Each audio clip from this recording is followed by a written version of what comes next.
Hey everyone, welcome back to I Survive Thrive. Today, we're diving into the essentials of building your perfect survival prepping bag.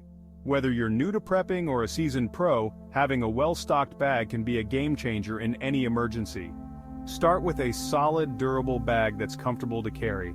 Inside, you'll want to include basics like a multi-tool, water filter, and compact first aid kit. Don't forget survival gear like a fire starter, flashlight, and some high-calorie food items. For cost-effective prepping, consider DIY solutions like homemade first aid kits or emergency food pouches. And remember, organization is key. Keep items sorted and easily accessible so you can quickly grab what you need in a crisis. Self-sufficiency and preparedness are all about being ready for anything. So take these practical prepping tips and build a survival bag that fits your needs. Hey, if you like this video and want more info on this topic, click on this video here.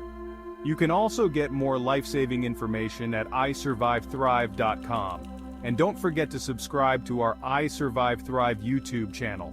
Check the description below this video for helpful links.